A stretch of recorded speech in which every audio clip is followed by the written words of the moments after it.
I don't come from a background of HR. I don't come from a background of hiring, but I do come from a background of leadership and helping to see where the strengths are, but also where the holes are is part of what, I really want to walk away from this understanding better how to put the strengths around me that aren't mine, because mine are very dominant, which means my weaknesses are also very apparent because we do have a high BNI audience in this podcast. Is if you're not getting out of your chapter what you want to get, it's because everybody's doing something they hate. Right. Because somebody needed to do it, and so they Yeah. volunteered or got voluntold. Your world is set up to orbit around you as the boss, right? And because you're the decision maker, sometimes clarity may need to come from you. So that, again, kind of that momentum may slow down just a little bit. And you had mentioned in your prep work bottlenecks. So that bottleneck, sometimes we have to start to look at, is the bottleneck something that I'm creating, or is the bottleneck really a true bottleneck? Welcome to the Perfect 100, the podcast for BNI members who want to maximize their membership, deepen their impact, and grow their business through intentional networking. I'm your host, Tammy Zurak, a CliftonStrengths coach, longtime BNI leader, and one of the few members worldwide to maintain a perfect Power of One score. Each week, we'll explore the habits, mindsets, and everyday strategies of BNI members who are turning their membership into momentum.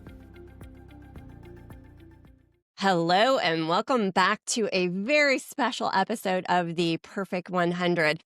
Today we're doing something a little bit different. So instead of a traditional interview, we're going to do a live CliftonStrengths coaching session. One of the most common questions that I get is, why would I need coaching if I've already taken the assessment? And today's show, hopefully, will answer that by letting you hear coaching in real time, how strengths are going to go from insight to clarity and clarity into action.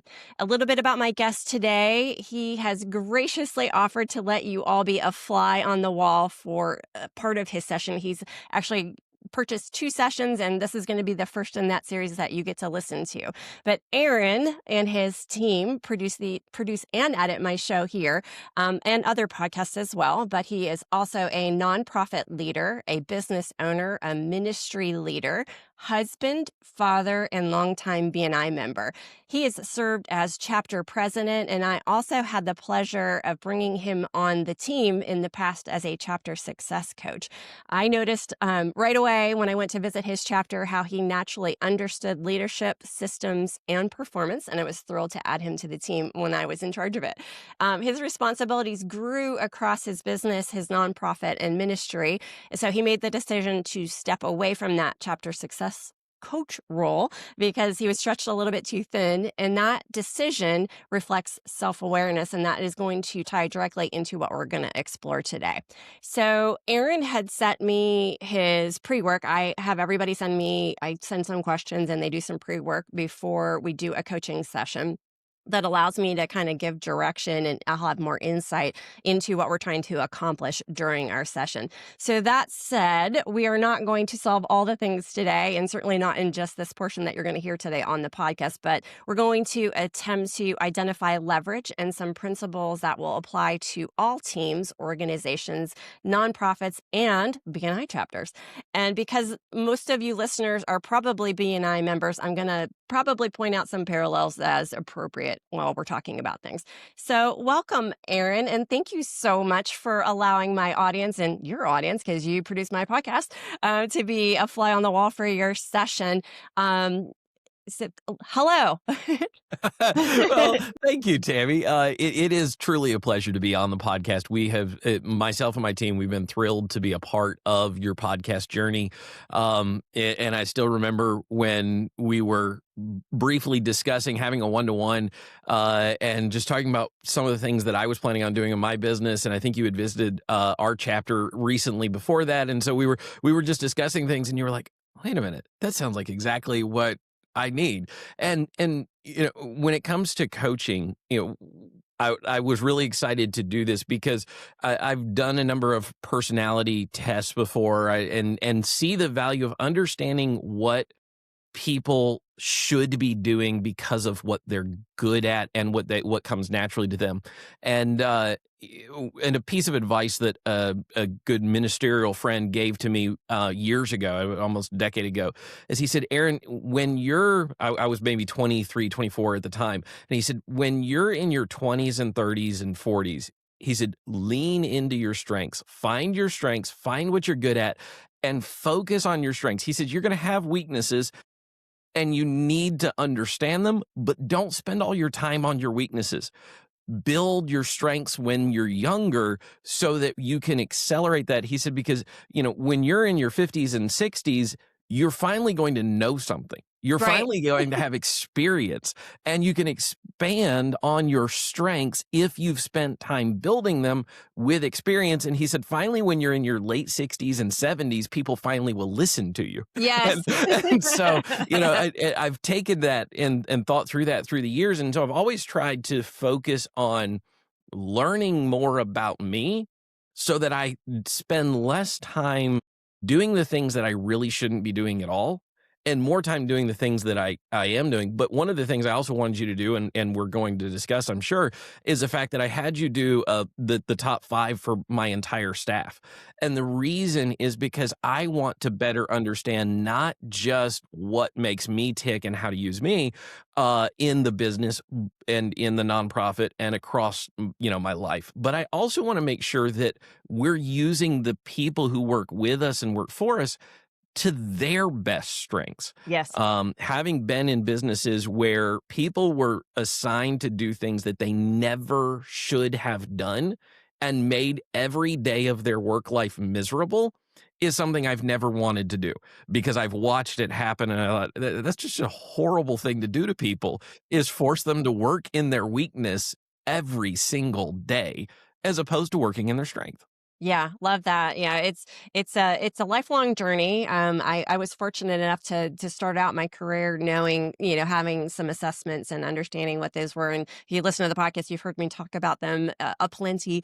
But it's amazing when, no matter what your age, when you even knowing them, hearing them again over and over again helps. So first, we usually start with here on the podcast, we normally start with telling people a little bit about it's called the power, or the perfect 100. So we start with the power of one. So I'm going to give everybody the little bit of purview. You've got your power of one up. And also, I've had the benefit of understanding what Aaron's strengths are. And we usually talk about those here on the podcast. So I did want to give the audience just kind of a quick overview of what you have. So just as a highlight, you are in the green with 75 points. And if anybody wants to reach out to Aaron later, he is in BNI DeSoto County in Mississippi. So if you want to reach out to him later, you know how to find him. But I'm not going to dive into the score today because we're here to do coaching. So Absolutely. I do want to talk about your top 5. So your number 1 is ideation. You are fascinated with ideas. You see connections that others don't, and can and can view the world from different perspectives. Number 2 is belief. You have certain core values that are unchanging. These values provide direction and a strong sense of purpose. Your number 3 is activator. You can make things happen by turning thoughts into action. You want to do things now rather than simply talk about them. Your number 4 is futuristic. You vividly imagine the future. You inspire and energize others with your vision of what could be. And your number 5 is input.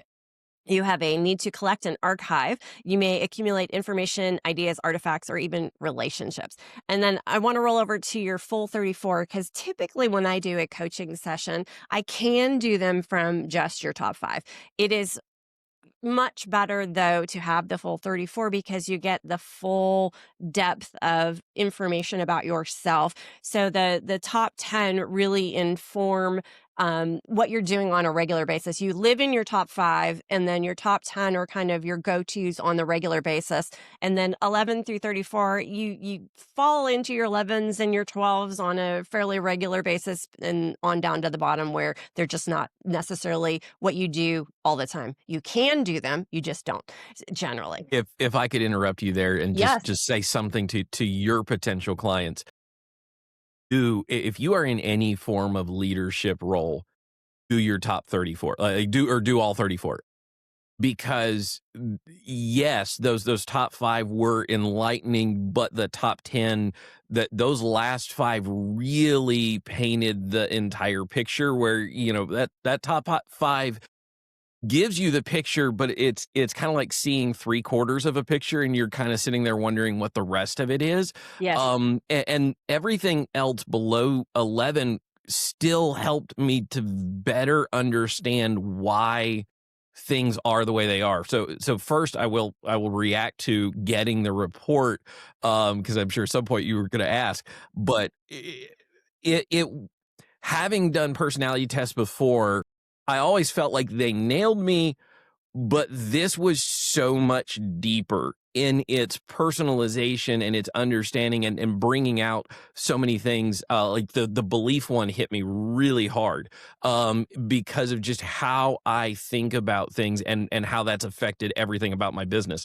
But I'll stop interrupting you. But I just had to say, like, if anybody's thinking about doing the test and because they actually want to understand themselves, it is 100% worth the money. Do the full 34. Yeah, And it's not then that much sit more down with a either. coach Yeah. and get them to tell you, sit down with Tammy and get her to help you understand how to turn that into actionable, valuable data and not just a reflection of yourself. Yes, yes. And let's do that. Let's dive in. So I'm glad that you had those reactions. And typically, when I'm doing a coaching session, you and I both already know your information. So we're going to just move into the actual coaching.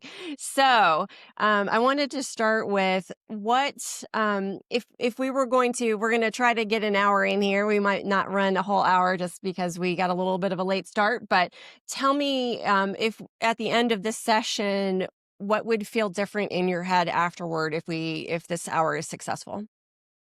Better understanding really how to make the team function and the business function in its strengths, and then really fundamentally adding to that how to build additional strengths around the team.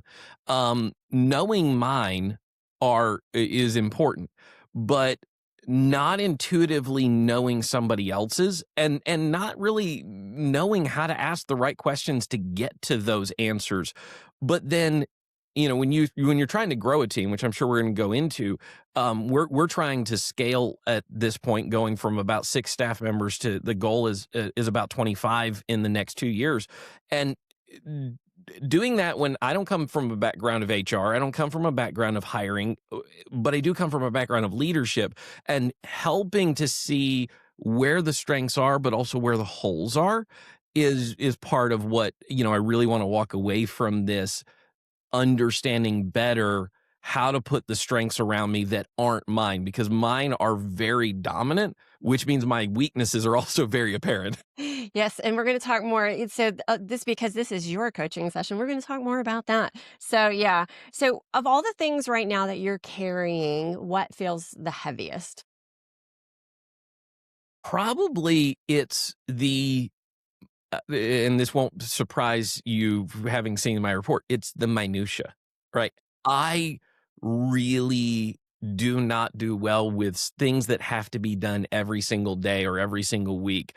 I thrive on a lack of routine. So I am married to someone who loves routine, whose father, who she's just like, loves routine, and routine dominates their every existence, and I hate routine, right? And so minutia, that just being the keeping up with every little detail and all of the facets of the day-to-day things, are really, really exceedingly draining on me.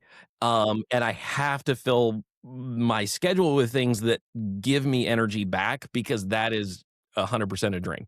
Okay. And you've got different avenues pulling you in different directions, right? So with the No, apologize, guys. I have the January 2026 crud that everyone in January of 2026 seems to have. So I can't avoid the cough. It's going to happen. So I'll apologize. But to kind of go back, so you have a variety of people doing. You have 6 different people doing different things in different parts of your business. So do you ever feel like you're overloaded? Um, yes, but almost always when I haven't handed enough off to the team. I am my own worst enemy in this regard, which is again part of the impetus to doing the training and knowing other people's strengths, because I hesitate to put like uh, uh, forcefully in my personality. I hesitate to dominate other people's time with requests. Like, that is just something that I do not like it when people do it to me, and I try not to do it to others. But I do that sometimes to my own detriment when they would be better equipped and actually would enjoy doing the thing that I hate. But because I hate it, I hesitate to hand it off to them. So that, in my goal as a leader, I want to know what other people's strengths are because I want to feed them the things that make them thrive. And I want to find someone else to feed the things that make them miserable. And so when I feel overwhelmed, I've consistently been able to look at, okay, either I've overcommitted to something. That can happen at times, but usually it comes back to I'm not utilizing others properly in their strengths Right. so that I'm not working in my weaknesses. Okay. Yeah, and that's fair. And that's there's a nice B&I parallel there is oftentimes the leaders of chapters or people in support roles tend to be the ones that will do the thing, right? They are the ones that are willing to step up and say, okay, somebody's got to do it, so I'll be the one. And they tend to have to do all the things often, so that overload, we tend to potentially put too much on 1 or 2 or 3 people versus utilizing. We have a whole room full of people in an ideal chapter situation that could be helping doing the things that they enjoy. And you made an interesting point there that you don't want to give things to people that make you feel taxed, but that might not make other people feel taxed. That might actually be Correct. their strength, right? So Correct. sometimes that the thing we hate the most is because it's the thing we hate the most, right? But other people thrive on doing that thing that we hate the most. So it's kind of a fun thing to think about. So when I look at your strengths, I see clear patterns of vision, momentum, responsibility. When something's not clear or in your business or in your life, when something's unclear, what do you instinctively do? I start talking to people who I think have some insight into those things, or I start reading and researching, and I utilize a lot of YouTube. And uh, one of the things that I've found in understanding how I learn is I do not learn by reading. So it I read very slowly. I always have. I have found that I learn the fastest by listening and can also do well by watching things, but predominantly by listening. I have to hear it, and then I have to be able to talk about it. So the ideation with me happens predominantly when I'm having a conversation with someone. Um, which has worked well as a preacher and a teacher. Like, there are many things that as I am teaching or preaching, like, they're going to come out of my mouth because I've thought of them as I've actually been teaching, and somebody asks a question, and it can spawn a whole lot of things that I have not sat down and actually like written out in an outline form or anything like that. But that's because that's where my brain is absolutely in its, most vibrant state, is in the midst of having a conversation. It always bothered me when I was in school that I would understand a subject so much better by talking about the subject with someone who didn't understand it than I would by just sitting and studying the subject. And so it's because of just how my learning process works, and it took me a long time to understand how my own head works. Okay. And But that's really where it is. when you're talking with your team, when do things default back to you? I feel like they default back to me in the planning side and the concept and the ideation side, maybe more even than they should. But I think that also just comes from being the owner. All right. People defaulting to like, hey, I don't want to step on Aaron's say so. But I do try very hard to get the thoughts from the team. I want to know what they think is best. I want to be able to incorporate their thoughts, their vision, and from this training, their strengths, because sometimes I'm defaulting to saying no to an idea because I'm looking at it from my strength and going, that's not going to work out. But I'm not necessarily able to take actionable steps off of their strengths because I didn't understand. Okay. So if things are coming back to you, what happens if you don't step in? Ask that again. So if there's a challenge somewhere or there's not a clear, direction in that planning, you mentioned planning, conceptualizing ideas. If something needs to come back to you, what happens if you're not available to give guidance? So one of the things that I've told everyone on my team is just light up my phone as many times as you have to until you get me. Okay. And that is because, when you wear as many different hats as I do in as many different positions as I have, there are times where I am just neck deep. And my wife loves to recount the occasion where we were leaving school after we were newly married. We were leaving school, we were driving back home, and we were 1 mile away from the Dollar General. She tells me as I'm driving, we need to stop at Dollar General. Within 1 mile, my brain had started thinking about something else, and I drove right by it, and she's looking at me going, where are you going? I'm like, I have no idea. What? And so, I remind people, and everyone on my staff knows I've had this conversation with them. I am a one-track minded person. When I am on something, I am on it. And so switching tracks, thinking of, and so I just tell them, listen, you have the liberty to get me until and insist on my attention until the flag actually raises and I'm actually aware that the problem exists. And then we try and solve it and move forward. So there's that. But then thankfully, I also work with a bunch of people who responsibility is a really good strength for them. And so we have a team, generally speaking, that if they say, hey, I've got it, they've got it. And it's been more the issue of me handing it off to them than Okay. them actually taking the responsibility. Okay. Yeah, you have a high execution team, which we'll look at here in a little while, but I'm going to stick with you for a while here. So, so you're, I said the words vision, momentum, and responsibility. So your strengths are, by their very virtue, designed to create momentum. Momentum, just to kind of give a little, see if these sound like you. Decisions get made, ideas turn into action, problems get solved, people feel progress. Does that sound like you? Oh, yes. Okay. And the it is incredibly painful for me to talk about a problem as if there's no solution. Okay. All right. When people do one-to-ones with me, this has always been interesting because invariably in BNI, when I sit down and have a one-to-one with people, before we're done, I've thought through and communicated to them ideas for their business that they've never thought of before. And it is a purely enjoyable thing for me to think about, conceptualize, and put my head into somebody else's business, which is really why I've spent my entire professional life doing troubleshooting. Yes. Is because people bring me a problem and I am in the element. Like that is what I love more than anything else. Somebody give me a problem, somebody give me a scenario, and let me have at it until we get to a solution.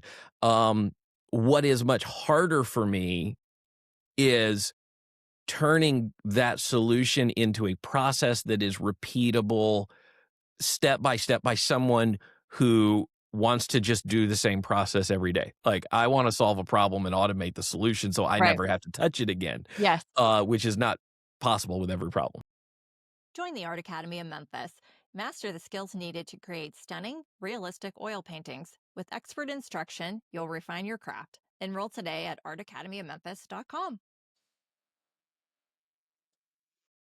Right. Well, and I didn't mention when we looked at your full 34, and just if you're watching on YouTube, I'm looking off screen and writing notes. So I'm typically, when I'm doing the interviews, I'm looking at the camera, but This is training. yeah, I'm This looking is at a all the podcast. things. This is live. Yes, I'm looking at all the things. So your overarching theme is strategic thinking. So 4 or 5 of your, let's see, 1, 2, 3, 4 of your top 10 themes are strategic, and sorry guys, your number 1 is ideation.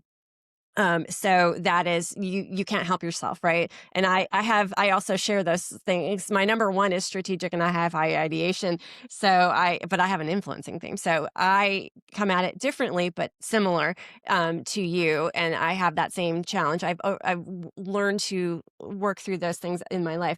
The challenge that momentum can create is called gravity. So momentum is a positive force. Gravity can be an unintended pull, right? So see if any of these sound familiar. Gravity means that people might wait for you to make a decision, because decisions default back to you.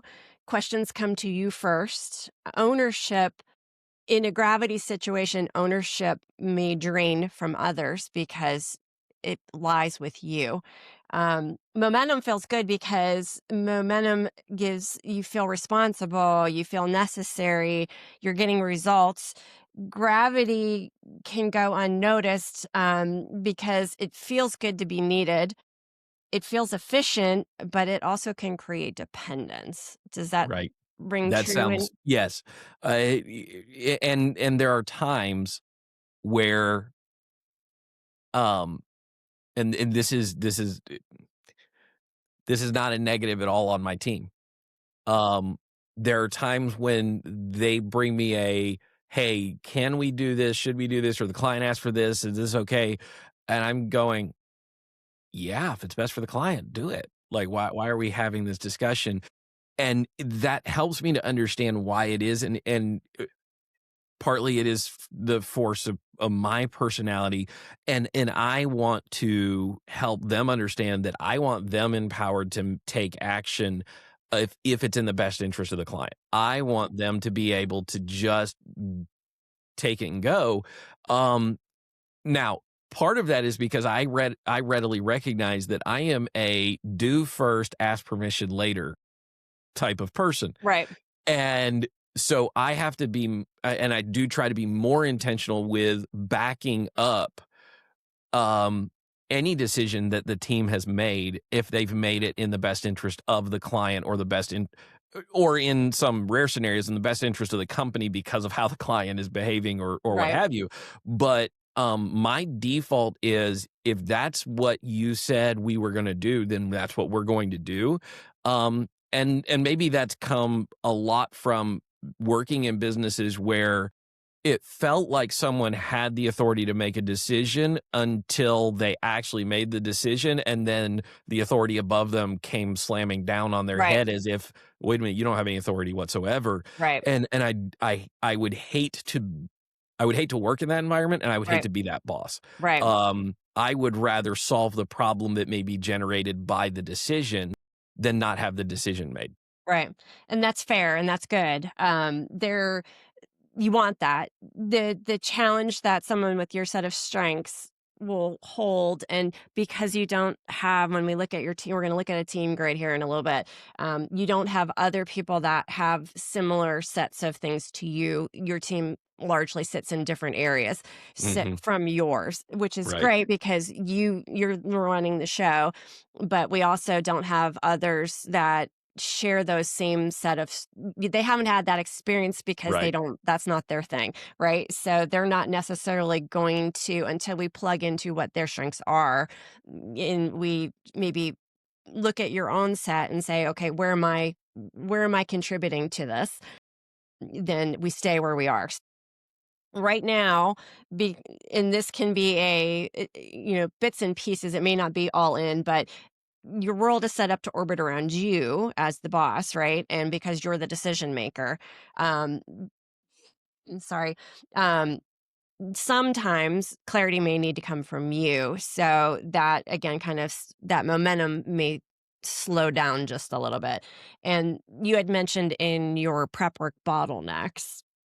So that bottleneck, sometimes we have to start to look at, is the bottleneck something that I'm creating, or is the bottleneck really a true bottleneck, right? Because you're Right. always, business is business. You're going to have situations that come up, but oftentimes it's because we haven't empowered others that to look through their set of things and say, okay, what would you do? And oftentimes Hmm. they're going to make the perfect decision.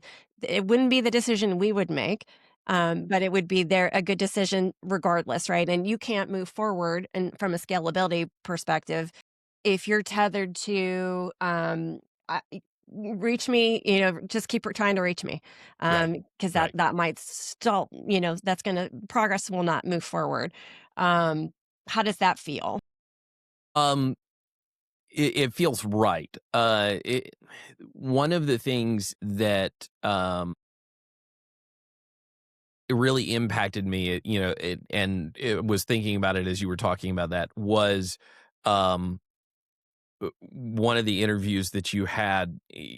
The discussion was about someone starting their business and just so happened to be BNI, Right? and Yes, they wrote I down was thinking that too. all the things that needed to be done and all the roles that needed to exist, put their name in every single one of them. It's like, okay, visually, mentally, while I've never done the exercise of writing my name down in every single blank, that is one of the things I've been trying to achieve is getting out of the roles I should never be in. And so a lot of this exercise has to do with how do I get the right people and empower them through both authority and the communication of that authority to say, this is yours. You can do this. You have the authority to make this decision. Um, Only come to me if the house is on fire, right? Right? As opposed to come to me every time the decision needs to be made. Do we open the front door and turn on the lights? Yeah. I don't want to be called for those. Well, and just for those listening, Aaron was referencing Ivan Meisner's episode because Ivan talked about scalability and what he did initially, where he was all the things.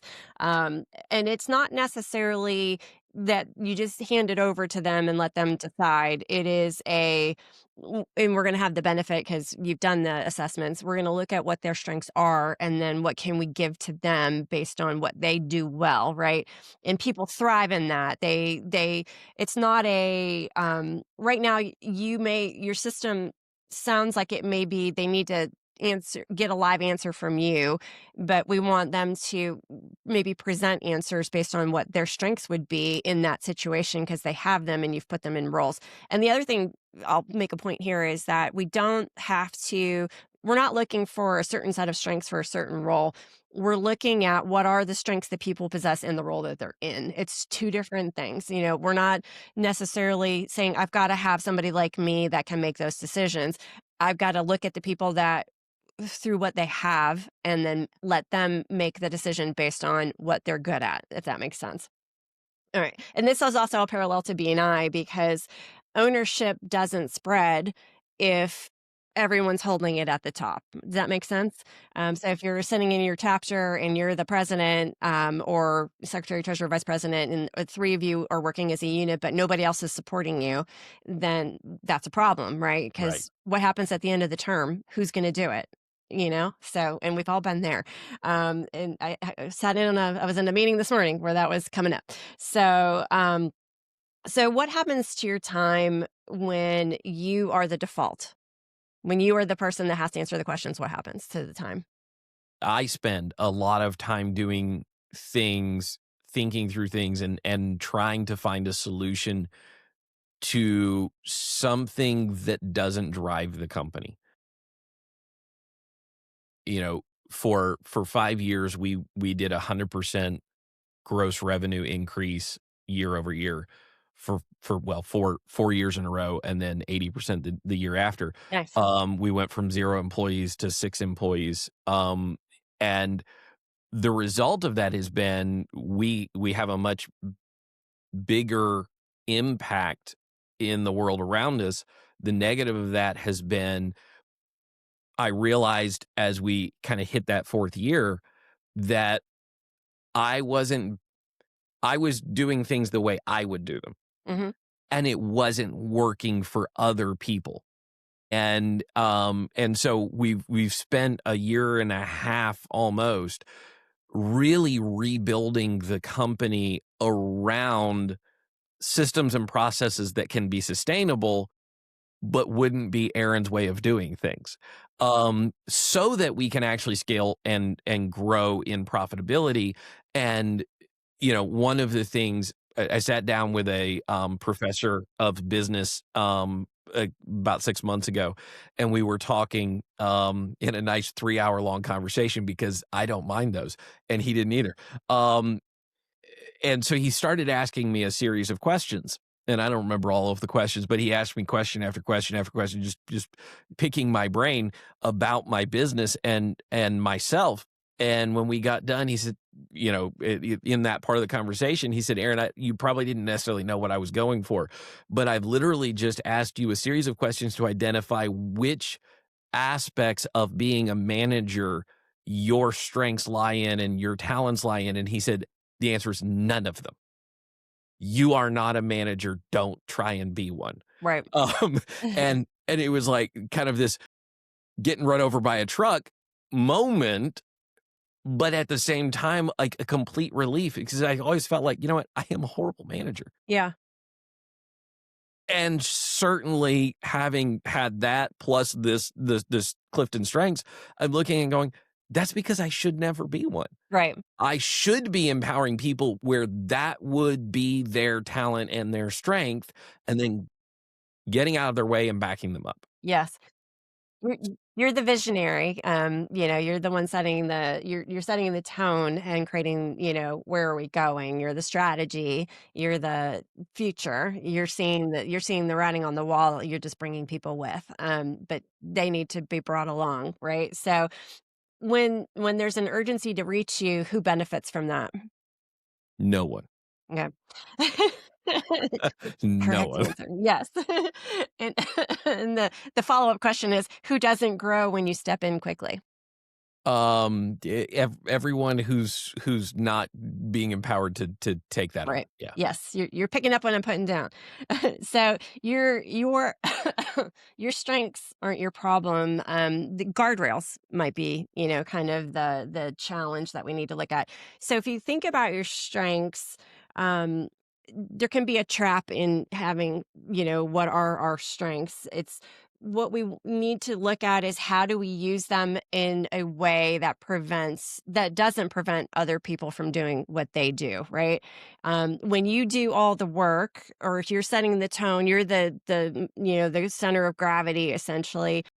It eventually leads to burnout, Right. because you're doing everything, right? The team can stall it, so it kind of can stifle productivity. Growth can plateau because we got to wait until we figure out what we're doing next. And scalability obviously becomes a problem because we can't move forward if we don't have that, freedom to move forward. So, um, oftentimes people feel like I need to hire more people. And so if you're listening to this, you might be thinking to yourself, okay, well, I just need to plug in somebody else like me, so I can step away from that and I can go do this. But the real issue is really understanding kind of what Aaron's been saying all along is how do I utilize the strengths of the people that I have? So, you know, tell everybody that's listening, because I have had the benefit of it, but others haven't, what Truth FM is. Yeah. So Truth FM is a nonprofit organization. We just relaunched as a nonprofit in January of 24, but it was prior to that a for-profit operation building internet technology for missionaries, global missions, foreign languages. And so we've been in the internet radio business for 10 years. Wisdom Integrators, the company that I own, just for the sake of the people watching who don't know me, is a technology company where we do web design, marketing, podcasting, video production, and a lot of technology-based solutions for churches, nonprofits, schools, podcasters, etc.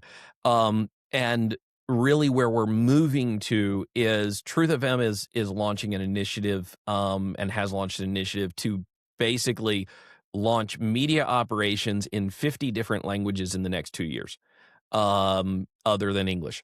And Wisdom Integrators is really situated as the technology and labor nexus of making that possible. So partnering with the nonprofit to drive the technology to do that, in addition to the technology insight that exists within the nonprofit already. And so, we're at a point where growth is going to be demanded to achieve the goal. And as a result of that, in order to do that, I need to know like how to maximize people, but also if I have glaring holes in an area, that will actually cause us to stumble or lose that momentum. I remind people it is a whole lot harder to roll a rock that is a giant rock that is sitting still than to keep pushing it the direction it's already rolling. And so what we want to create and what I am focused on, both in the nonprofit as a board member, but also in the business, is getting that momentum, moving that rock, accomplishing that goal. But and I specifically, in that pre-work, sent it to you. I said, I want to do this in a way where I don't lose my marriage.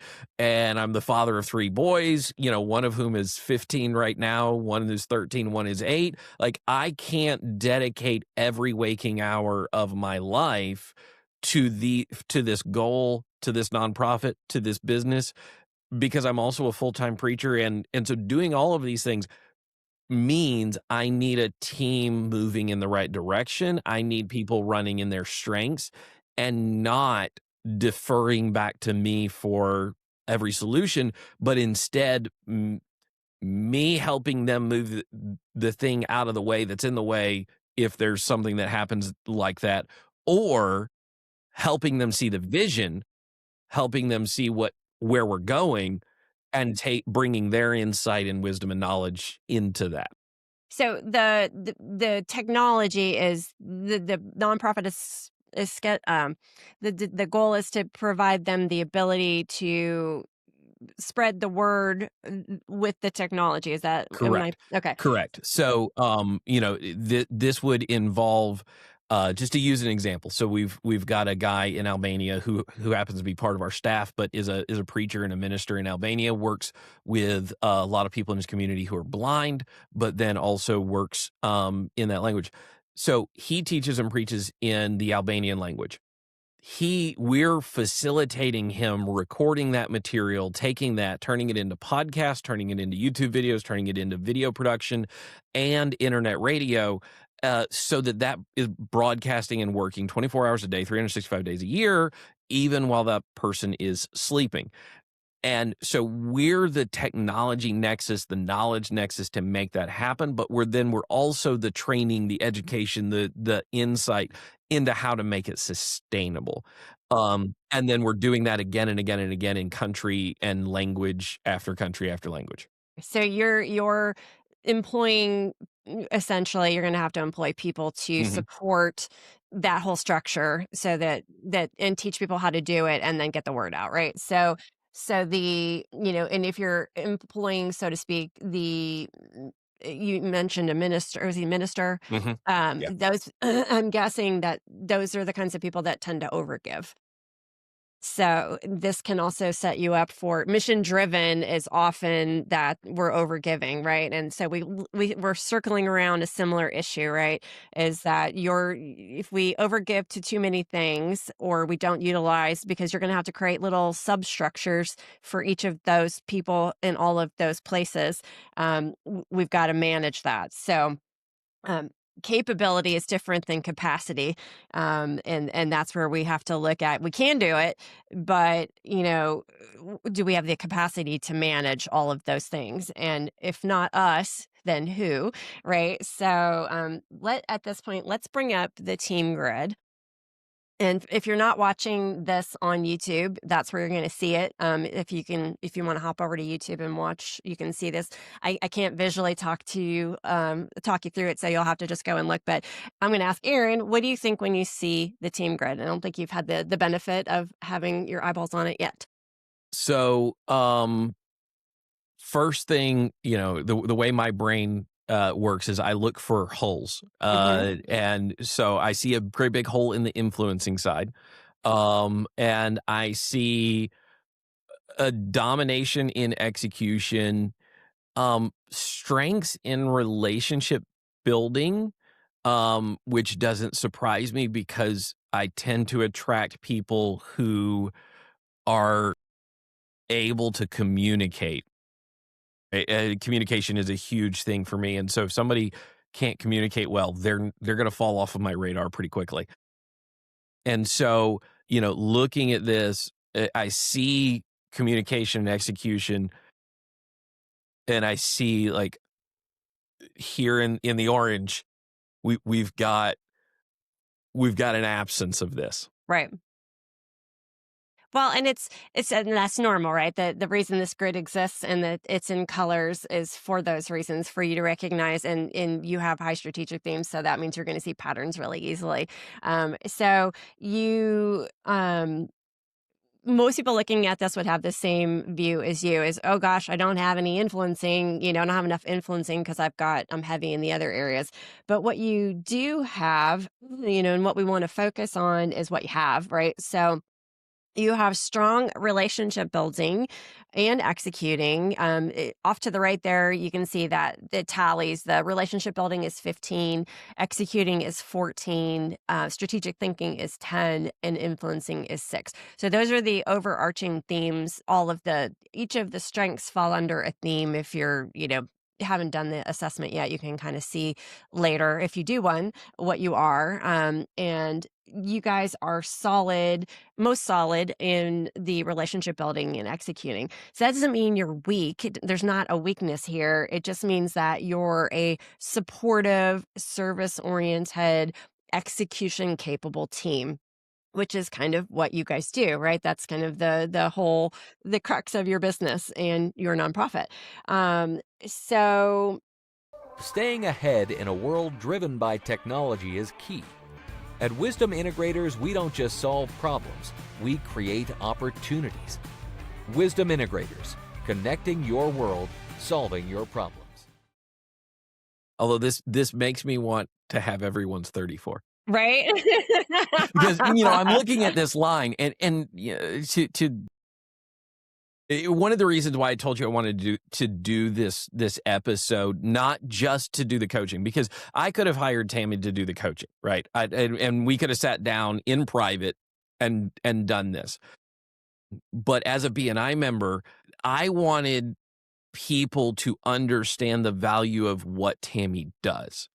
And but doing it like I like to do things, I want to do it blind. I want to do it live. I want to see it and experience it, because then I want to be able to refer people to her. And one of the things I'm sitting here as a leader going is, I want the other top 5 out of people's top 10 on this board, because what I'm seeing is, okay, if I look at my line in influencing, I'm not absent in influencing. Matter of fact, I'm actually pretty good at influencing people from a certain perspective in a certain way.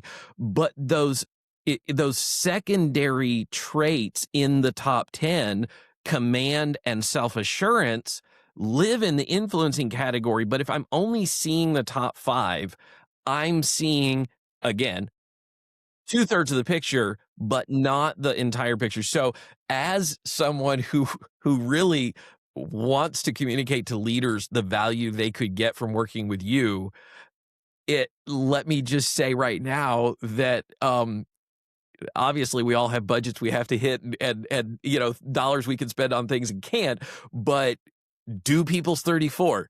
Don't just do their top 5, because if you're trying to base decisions off of insight and you're trying to base decisions that are going to materially affect your company, the better the data is, and we live in a technology environment every day, the quality of our decisions are always dependent upon the quality of our data. And what I'm seeing here is I'm seeing a great glimpse and I'm seeing a starting point, but this is not my end point. This is, okay, I can get more data in the marketing world and in the advertising world. One of the things I try to encourage people when we're doing podcasts, when we're doing production, or when we're doing social media, it's like, listen, you won't get to make the decision off of the first set of data. You will get to make the next decision off of the first set of data, and then you ought to be getting more data, because now, as one of those high traits of mine is archival, right? I want data. Yes, I want yes. more. The more data, the better. You cannot give me too much data input. Number Yes. 5. And so I'm sitting here going, there's more data to be had. I Yes. could get more data. I just have to pay for it. Yes.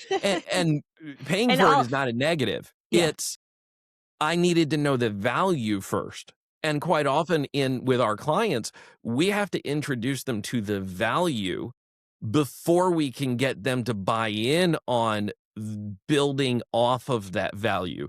And so, like, again, I just want to say, for anybody considering doing coaching and getting their strengths, is, number 1, do it through Tammy, and number 2, like, if you're leading a team and everything depends on the result of the team, like, not everybody's business depends on the results of the team. If you go to Chick-fil-A, the team at Chick-fil-A will influence whether or not you come back to that Chick-fil-A, but they will not influence in a high way the product that you're buying, other than, is it fresh and is it hot? Because Chick-fil-A already decided how everything's going to be made, right? All right, They've already so- decided what the menu is. I'm going to interrupt just because time is short. So I appreciate all of that, and you're 100% correct.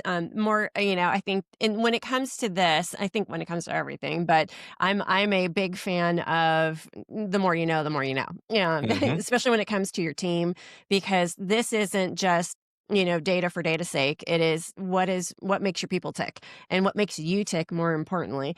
And when you look at your team as a whole, they perform really well once the direction is set, right? So what it tells us that they don't really need more vision. You're already giving them vision, but they need clearer lanes into what are we doing, right? What should we be doing? What can we be doing? So you're basically kind of needing to look at, what do I want them to decide, right? And oftentimes people would look at that grid and say, and you may have had this thought and just didn't say it, is you said there was a lack in the influencing. Oftentimes people looking at that would say, I need to hire somebody for that, right? I need to get somebody who's got high influence, and that isn't a right now situation. Eventually, that would maybe be a good add to your team. But what we really need to look at is clarity of ownership, I think, at this point, is who can do what, and what can we give them to do, so that, we're moving forward. So if you're the visionary, you don't need another visionary, right? You've got that covered. You need somebody who can own sort of those day-to-day decisions that they're pinging you for. And once the vision's set, they're off making. All right. And kind of go back to the BNI chapter again, is sort of the same thing. Is once Right. we, elected that, the beginning of the year, this recording is being done in January, the beginning of 2026. And so leadership teams were chosen, 3 months ago. But now everybody's kind of coming into their own. I'm really seeing, the chapters that I work with, they're really starting to own their role. But the way our system is set up is we're going to roll that over again in another 9 months, to Right. a whole different set of people potentially, or maybe we just rearrange them. And that can be jarring. Is not what your business does. If you can imagine, okay, let's upend everybody's job today. You're all Here's the doing deck. something different. Let's shuffle them. Let's deal it up. Let's deal it fresh. Right. But the good news about a B&I chapter is that when I've done my own chapter, we did a full team session where I've tons of people that have taken this test assessment in my chapter, and we looked at across the landscape. We actually decided who was going to be in our leadership team this year based on this, because we were like, who do we need to do the things we're trying to accomplish that can own those things and does them well? And then who can do all these other things? Because, we have a whole committee of people that do all different things. Let's put the people that have strengths in those things in those roles. And guess what? It works really well. It's really cool. And I want to emphasize that to people, because we do have a high BNI audience in this podcast. Is if you're not getting out of your chapter what you want to get, and it's not functioning well, like the meetings aren't functioning well, the changeover of authority is not functioning well, and as someone who's been a coach, invariably when I've walked into a chapter that's in that scenario, it's because everybody's doing something they hate. Right. Because somebody needed to do it, and so they volunteered or got voluntold, and there's usually a dominant personality driving that. Do yourself a favor and at least get everybody's top 5. Like, come to Tammy and say, how can we get our chapter's top 5? Let us do an assessment, because we want to be successful for one another. BNI is all about building relationships. And if you build relationships in people's strengths and you function as a chapter in people's strengths, you are going to see massive, massive improvement. And what I don't think people appreciate, and this was something, you were really just getting started in the CliftonStrengths things as I was moving out of president's role. Like we talked about this. I really wanted to do it, and it just didn't happen time wise, and I still want to do it. I just got to convince the people in charge to do it. Yes. Is like, we've got a chapter 37 people that are rock stars if we're using them the right way. Right. And, when grew up watching basketball, if you told Michael Jordan every day to show up at the court and his main job was to play defense, you are using him the wrong way. Great defensive player, except his main job was to score points. Right. Yes. Yes, 100%. So, and because I want to make sure we try to give you some clarity before we end the podcast session here today, so that people listening can take something away from more than all the great things we've already said. Having had the benefit of all of the conversation we've had so far today, what is one decision that you could stop making in the next 2 weeks? I think it really would come back to organizing the people, right? Because organizing the people, seeing the strategy, seeing where we're going is something I'm really good at. Getting people lined up in and really getting at that depth consistently and making sure that they're tracking in that system and process is something that is not my skill. And so finding that talent within my team to say, listen, I'm not handing the company over to you. What I'm handing over to you is, how do we strategically get people in their groove so that they're performing and working at a close level with the person doing that, to make sure they have the authority, they have the power to make that move forward, and then getting out of their way. Okay. All right. And what could you clarify once so you don't have to clarify it again? That's a hard one for me. I don't know the Okay. answer. Okay. And that's okay. You can think about it, but think about is there any sort of pattern? You have pattern recognition as a high strategic. Is there any sort of pattern to the kinds of things that are coming your way on a regular basis? Yes. And a lot of them have to do with needing to invest at a higher level in systems that perform and processes that perform consistently. Okay. So I'm somebody who doesn't mind when things break Mhm. because it's just another problem to solve, except when the things that break pile up, now you don't have a time to actually get anything done. Right. And so as somebody who's efficient at troubleshooting, I have to remember to make sure that we spend time and resources in the company and in the nonprofit on things that are going to be reliable enough to hand off to somebody who doesn't want to spend their day fixing them. There are times in the IT world I talk to business owners, and it was a struggle for me at the beginning. I'm starting to see their point. They years ago they moved away from PC to only use Macs, and when I asked one business owner why, he said because I was constantly trying to solve a PC problem, Right. in the early 2000s. I was Yes. constantly troubleshooting a technical problem when I wanted my designer to be designing something. I was trying to troubleshoot their issue. And so he said, I just went and bought all Macs simply because I was tired of being tech support for my team.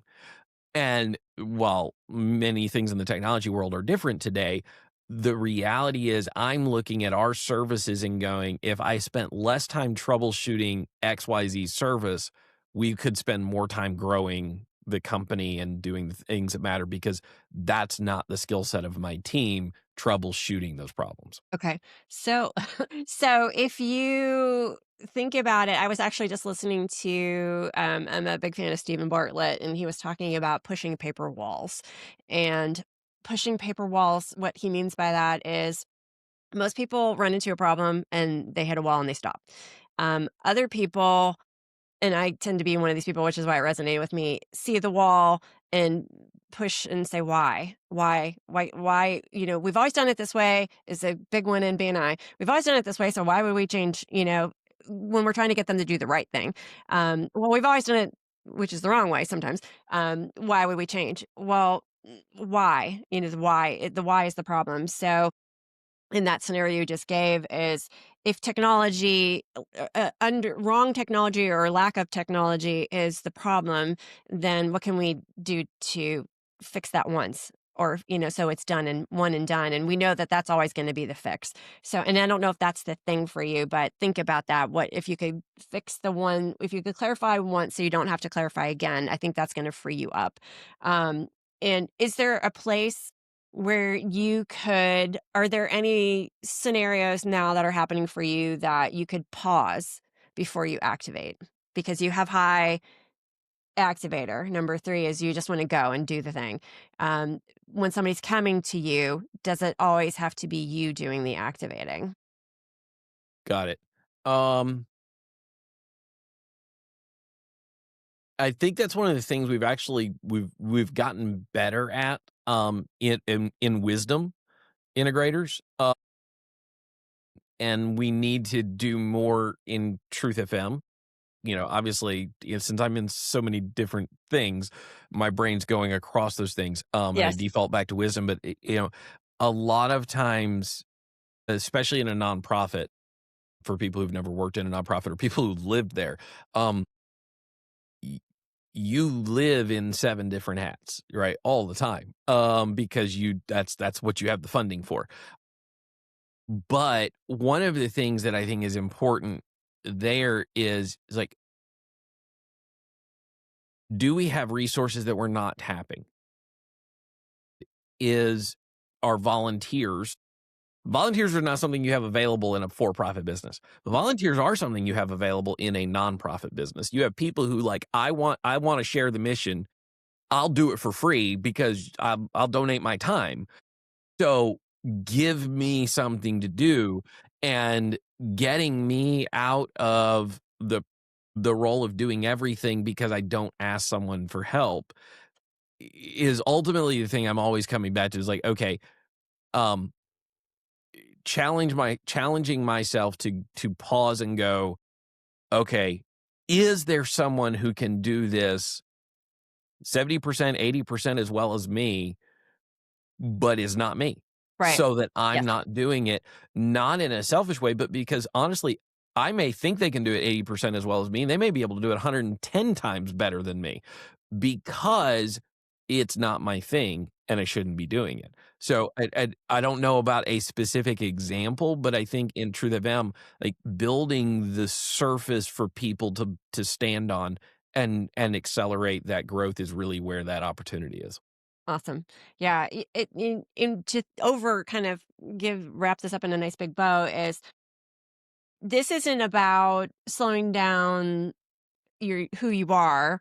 It's about aiming your strengths at what you're good at, right? So, you can read the report, you can get the assessment, and it'll tell you a bunch of stuff about yourself. But how we aim it is where the coaching comes in. Is like you mentioned everybody in there, doing it for their chapter. You can all get the report. It's the aiming of it, understanding Yes. what it means, and then the aiming of it is where I come in.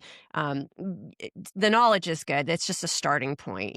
Figuring out what we do with that is a whole different thing. So what is one recurring decision or clarification that currently defaults to you that you're going to pass along?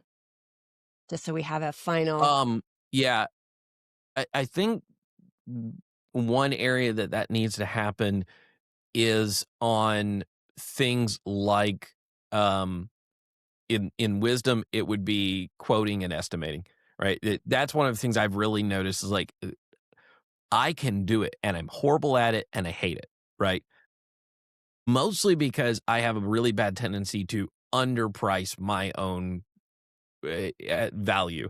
And so, as I'm looking at that team, one of the things that the absence of influence kind of identified is something I already knew to be true is we don't have anybody in sales, Right.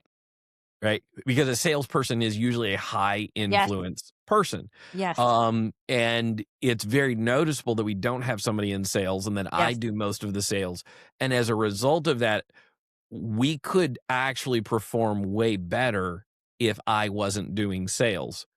Now at the same time, one of the hard things that we have with technology is it moves fast and not everybody likes moving fast. Right.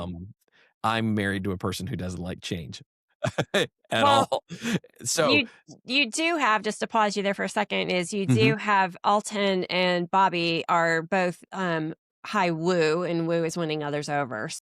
You're not they're both in number two. That's their number two strength. So that you're not in a lack. And Leslie has high communication. So you're not in a spot where you don't have somebody that can do those things, that right, can do them right. and enjoy doing those things. Winning others over is everybody's your friend.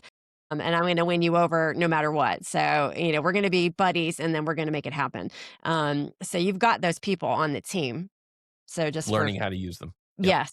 Yes. All right. So you're going to pass off. One decision was you're going to look at who's going to do you're going to redo how you do quoting and estimating.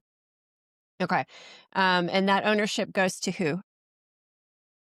I'm gonna need more time with the Okay. report, and That's I'm fair. gonna need more coaching for that. Let That's me fair. We have defer another that to session. session number 2. Yes, we have another session. This, like I said at the beginning, we are definitely not going to solve all the problems. Any of the things that, and I use the word problems, but it's not really a problem. It's where the goals that we're trying to accomplish. Aaron gave me a very long list of things that he would like to accomplish, and we're not going to fix them all in less than an hour. But we're making our first start down that road to recognizing what you have, what you bring, and how that influences everyone with what your strengths are. So all right. So I'm going to wrap it there because we are just a little over an hour.